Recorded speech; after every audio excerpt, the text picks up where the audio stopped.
promotion, you have social, you have updates.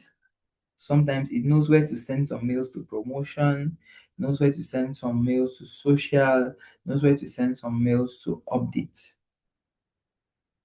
right? Now let's move on. Let's talk about email attachments. So attachments are basically PDFs, documents, photos, anything attached via anything you attach on your mail, right, is referred to as an attachment. Give me a sec. Let me reshare my screen. Okay. So anything you attach on your mail is an attachment. And remember, do not open unknown attachments. Do not open unknown attachments. Now, on my screen here this is an email. This is an email that has an attachment. And usually you would notice that Gmail scans them. But if they are quite very heavy, Gmail can will let you know. But this is basically an example of an attachment. So if I click on it, I'm literally going to download it. So that's why it's important that you do not download attachments or click. Yes, do not click, do not download attachments that you do not know about. Unknown. Perhaps you do not know the sender. Perhaps it looks suspicious, because that's a strategy that most hackers use, right? They send an attachment where when users click, it somehow installs a spyware, or a malicious software on their system, and from there they can do their operations.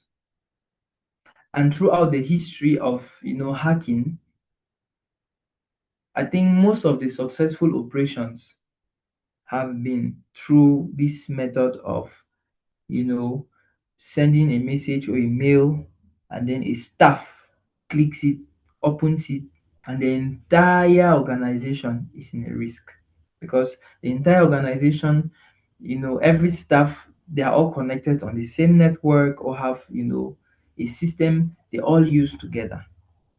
So I'm taking out time to emphasize this because it's very important for safety.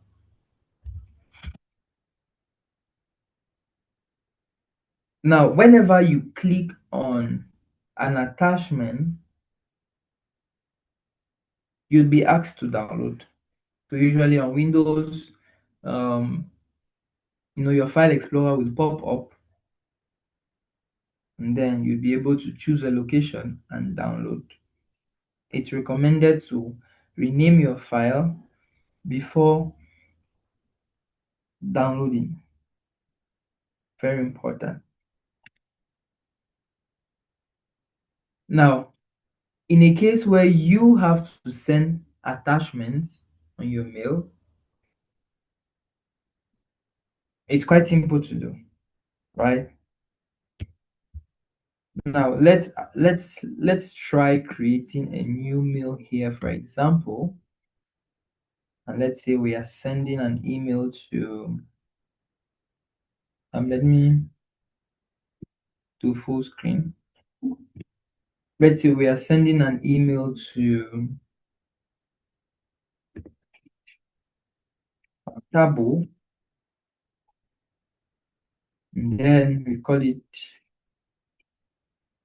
technical issues.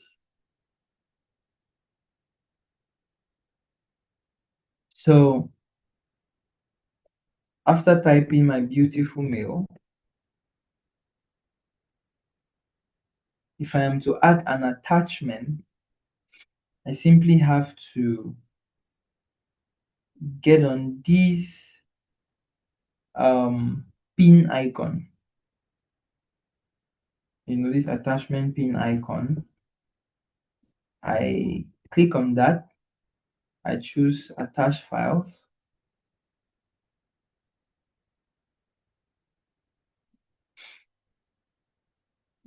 And so from here, I can choose a file. So let me choose this picture,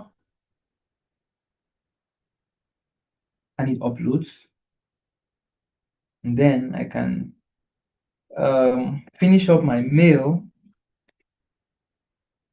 and I click send. Quite simple and interesting, right? So that's how you can add an attachment to your mail. So always ensure you double check your attachment before sending to avoid um, issues where you sent something and that's not what you had to send. Okay, now let me show us something. In an instance where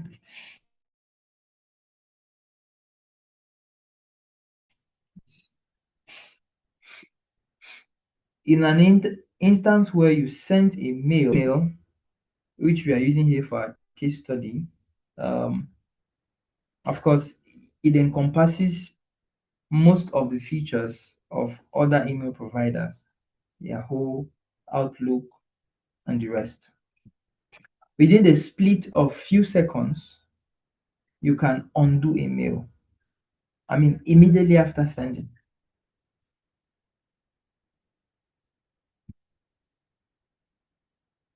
Okay, yes, immediately after sending. Meaning, if those few seconds after sending a mail passes, then you just have to send a second email saying that you had an issue. So let's say this is an email I actually wrote. Let me call this test email. Hello testing.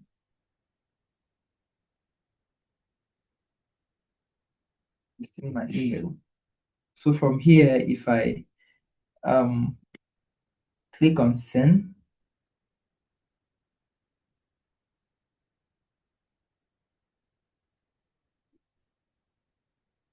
um,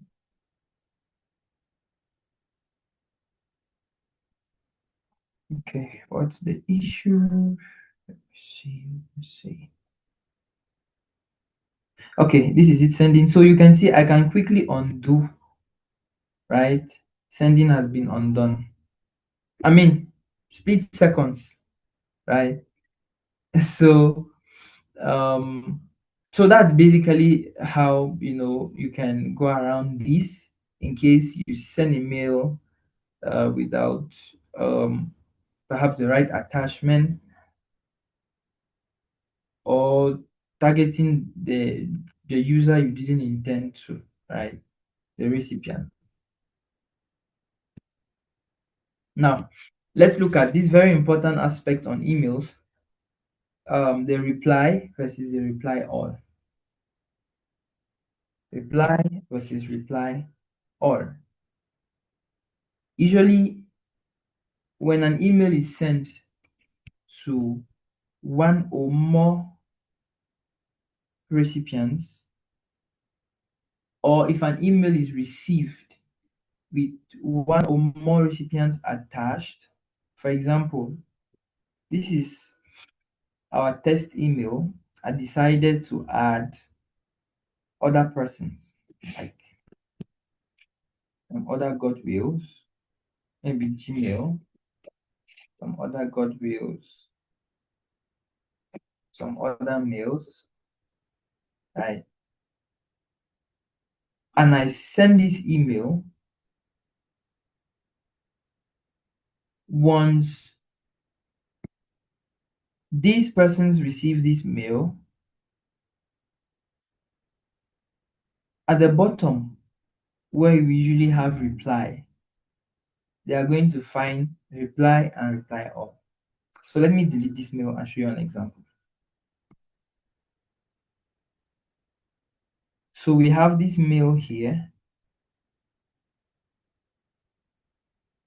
So this mail was sent with two um recipients, right? We have to me and another mail, as you can see here. So reason why below here we have reply and reply all. So what does that mean? Reply means respond only to the sender, while reply all means respond to everyone included in the mail. Very important. So we use reply when your message is only relevant to the sender, and we use reply all when others need to see my response. So in this case, if I use reply, that means I'm replying to only the sender. If I use reply all, I'm replying to everyone included on this mail. So I just need to click on reply, then I type my new message. Similarly with reply all, this same box is going to pop up and I type my new message, my new reply. So far, are there any questions?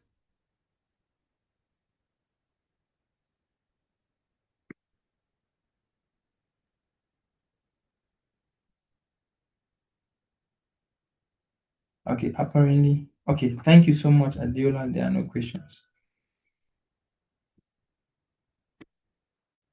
Now,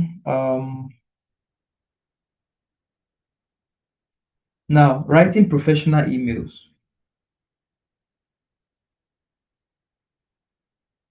These are few guidelines for clear and effective email communication.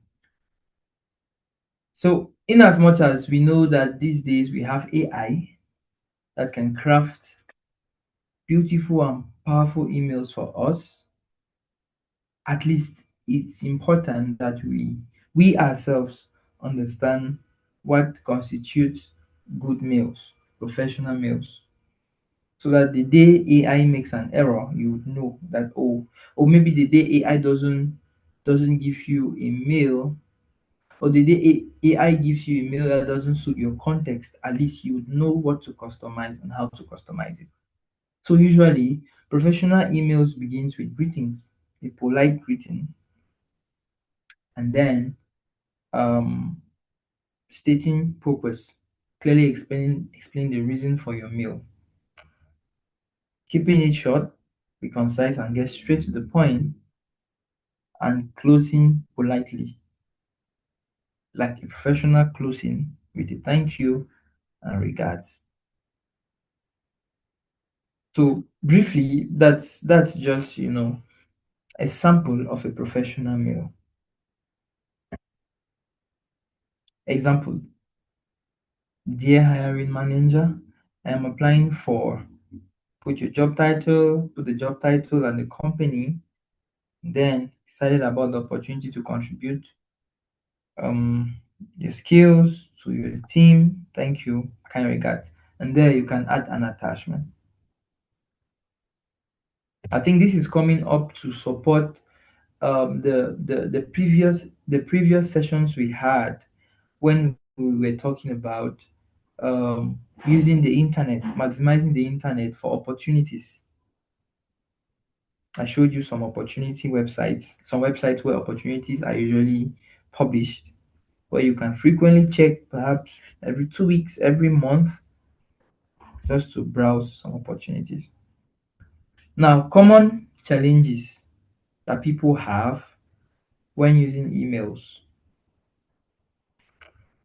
Now, remember, this is key because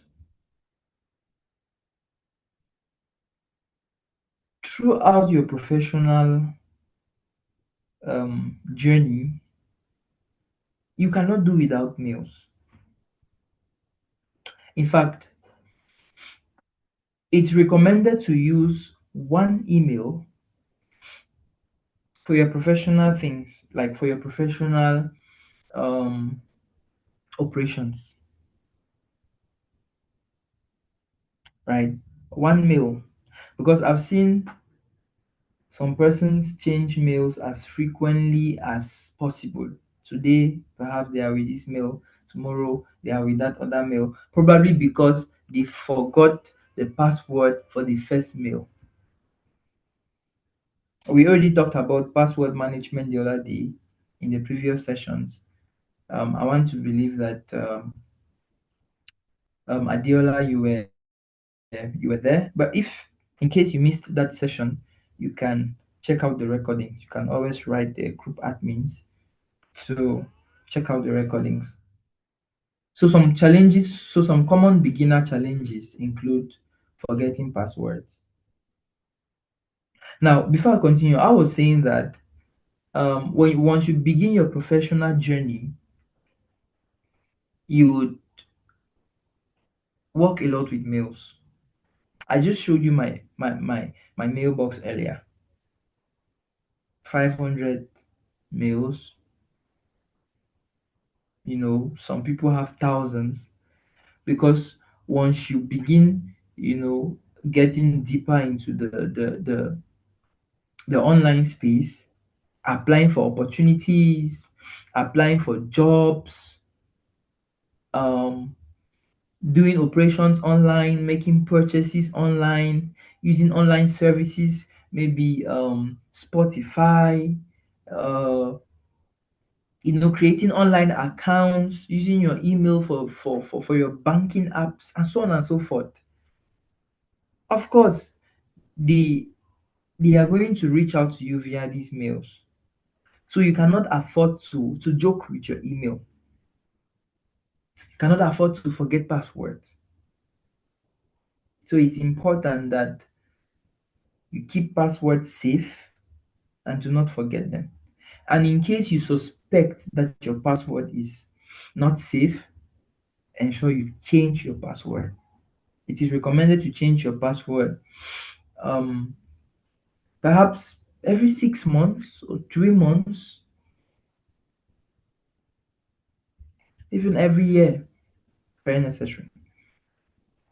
Second common beginner challenge is sending wrong attachments.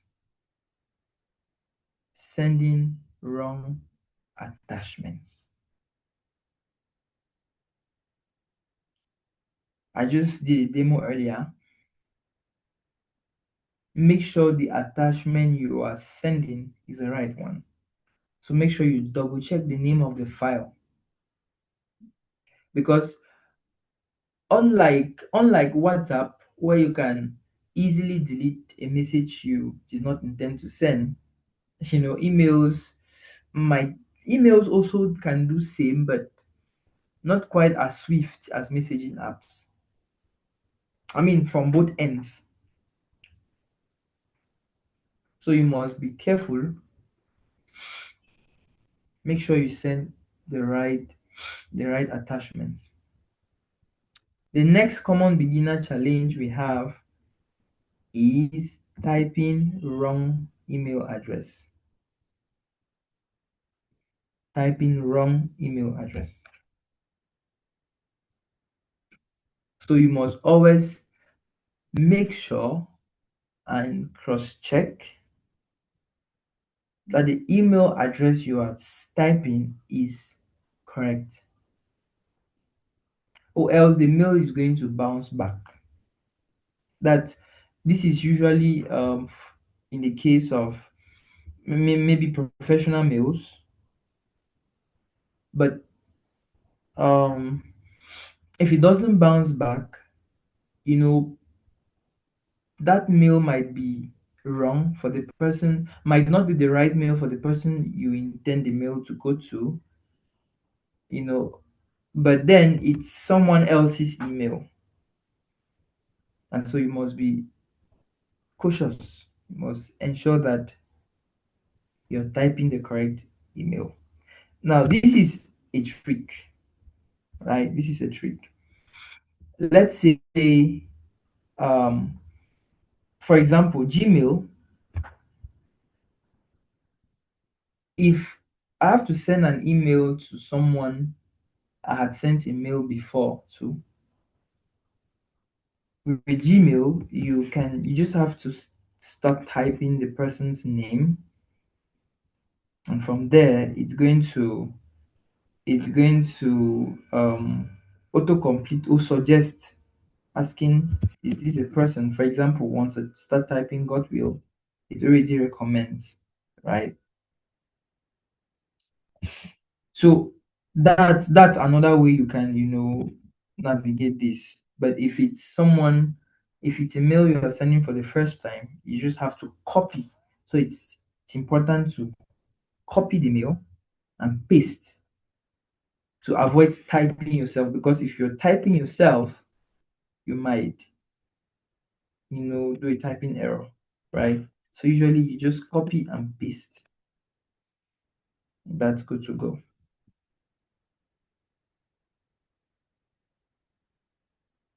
The next common beginner challenges that we have is the fear of writing emails. The fear of writing emails. So sometimes some people just develop this natural fear of making mistakes, you know. But I believe that um, as you get started with the professional world, emails will become something common. I do not know if, let me ask Adiola on this call with us right now. Um, Adiola, at your work, like what you do for a living, is it a common work habit of using mails? Because this basically depends, right? In some places, they just do casual, chats, few mails. I mean, mails becomes an exception, like optional, yeah. But for some places, some working environments, it is an obligation. Important things are sent via mail. Okay, Adiola says that, um, okay, so where you work, sending mails are basically optional. It's an optional something. Okay, but you send mails regularly. Thank you. That's awesome.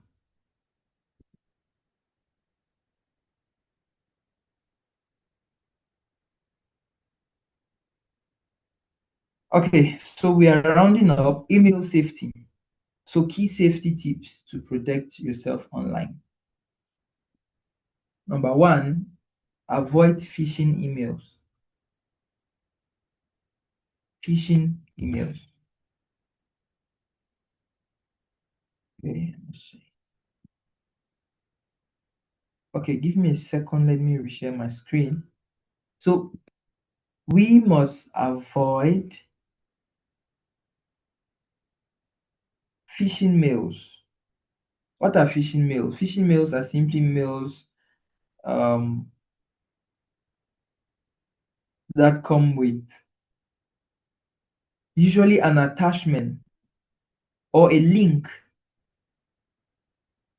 where if users click that mail, it's going to install a malicious software on their system, or a spyware, um, or anything malicious on their system, with the intention to get information,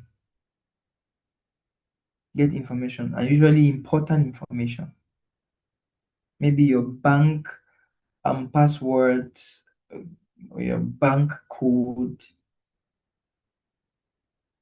I mean, trace your important transactions online, so on. So it's very important to avoid phishing mails. Usually, when you see phishing mails, you would know. For instance, I've been receiving one, weird mail that talks about center of productivity, something in that sense. And it talks about um, a honorary doctorate degree, uh, yeah, doctorate award. I mean, you just understand that it's fishy, right? And usually you have to click on a link for something. Secondly, never share passwords or OTP codes. Never share your passwords or OTP codes. And also check suspicious links carefully.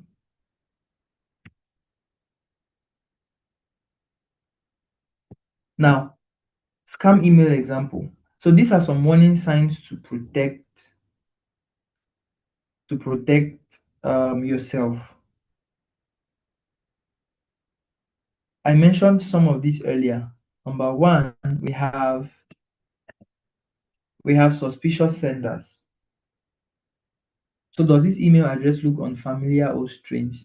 Usually you would find these mails, with very strange um sender addresses. Also, does the email pressure you to act immediately? Sometimes these are also some scam warnings. Bad spelling and grammar. So sometimes numerous errors and typos. But these days we have ChatGPT to write mails. We are going to, look at that when we shall be covering AI, and also some unsolicited requests. So we must be cautious and protect information. Now, I have some activities here which you're encouraged to do. Check out email, download a file, attach a document, and write a professional message. Now, this is for someone um, watching this. Perhaps you are not familiar with using emails. Perhaps you've not used one before. Make it an activity. Make it, um, you know, something you are acquainted with to create mails. I mean, write mails, download a file, add an attachment.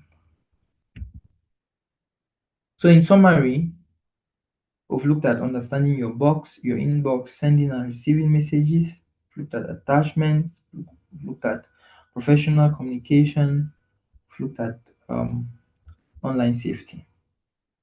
So remember, confidence grows through practice.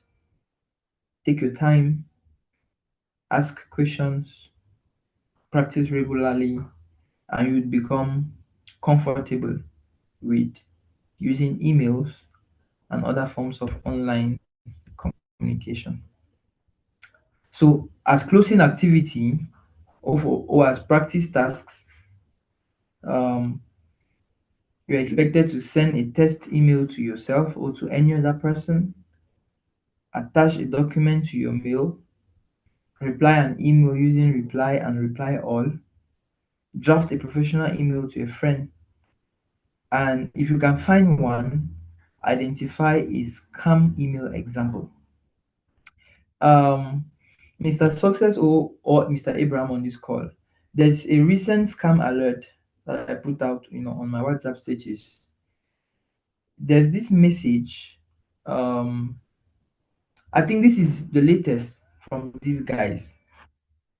This Facebook partnership request. I don't know if someone noticed that Facebook partnership request. That's the latest they have now. They'll talk about something Meta and Facebook, something, and then later on, and then they have a link. I've never bothered clicking, but I did some fact checking. I checked online, checked if other people what others are saying about this, and I realized that That's another hack, or scam. That's the latest that these guys are on now. At first, I thought it was kind of something genuine, but on checking online, wow, I was like, this is amazing. I mean, okay. Thank you, everyone. Remember, we are very prompt with timing. At this point, do we have any questions? Welcome, Genevieve.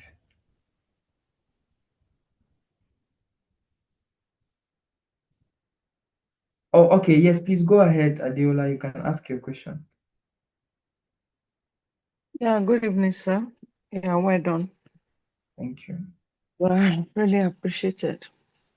I just want to ask because I know you've taught this class, but that day I wasn't, I think my network or the rain, and I was expecting maybe you would have dropped the recorded session on the platform so that I can listen and get answer to the question I wanted to ask, but none has been posted for me to cross check. And my question is this: sometimes you are working on your mail and you just see that information of your Google Mail is 90% full, sometimes 90 something percent full, and you try deleting some emails in your inbox and still you still have the same issue of space on your Google account. In Mm-hmm. that instance, what can be done? And what is the best way to go about it? Thank you. Okay. Thank you so much, Adiola, for asking that question. Yes, this is a common challenge faced by many persons. So this is what happens whenever you create a Google account. Google gives every of its user um, 15 gigabytes. Sorry, let me set this up.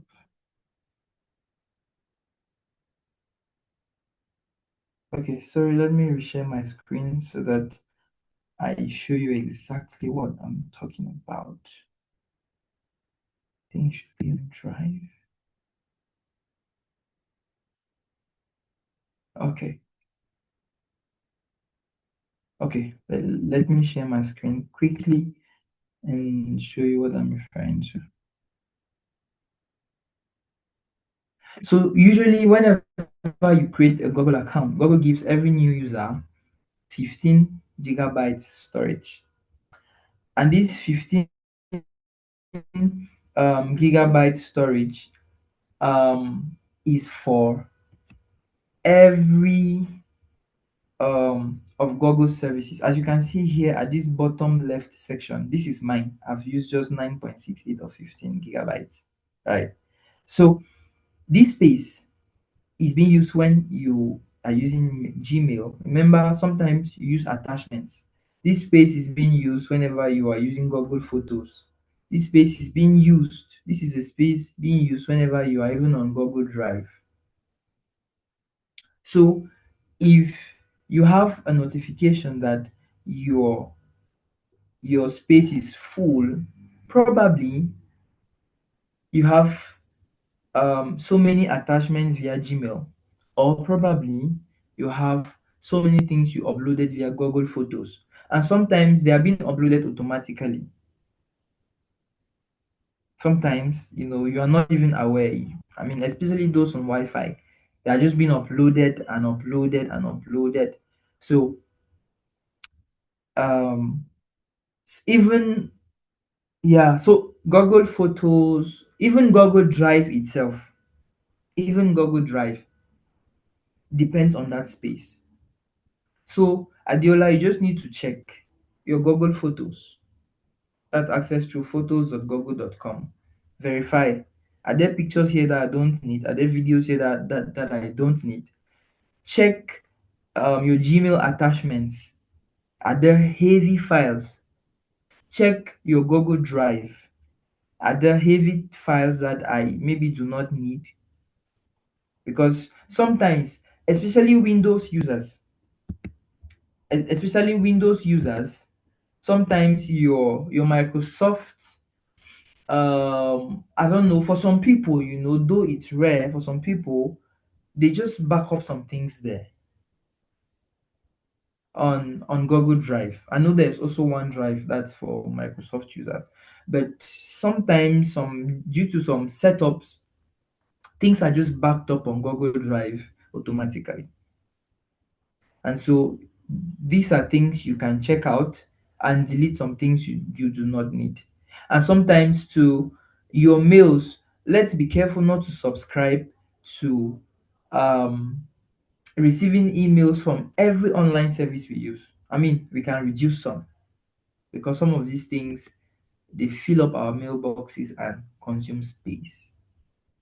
So I hope I attempted answering your question, um, Dila. Yes, very well, sir. Thank you very much. You're welcome.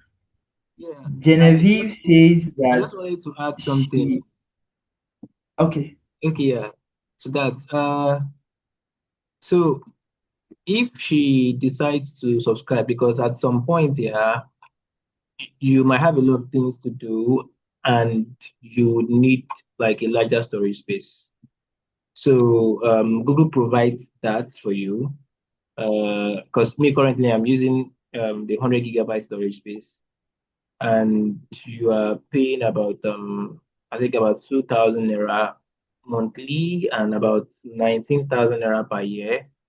Or you decide to use or you decide to do more. Currently my 100 GB it's at I think about 99% full. So which means I should most likely be subscribing to the 200 GB storage space very soon. So it just depends on what level you are working with. So even your photos that you have to your Google Photos, like Mr. Sagodula just explained now, every single one of them are just storing up there. But then if you want to increase your storage space, you can increase it as I just explained. So you can either do the 100 GB uh, Google One package, or you do the 200 GB Google One package. You pay monthly or you pay yearly. You can just use your connect it to your bank account and you're good to go. That's all. Okay, thank you so much. Thank you so much. Yes, Thank exactly. you, sir. Yeah. Genevieve says, unfortunately, I'm late. We are still good to have you. We are still glad to have you here. Um, Perhaps subsequently, our next session is on Friday. You can ensure you are here on time, 8 p.m. And as well, you can leave a message with Mr. Success to get the recordings for these for the past sessions. Thank you. Mr. Success, the floor is yours. Yeah, sorry, we are a few minutes behind time, behind schedule. Thank you so much, everyone. We're going to be running up the recording now.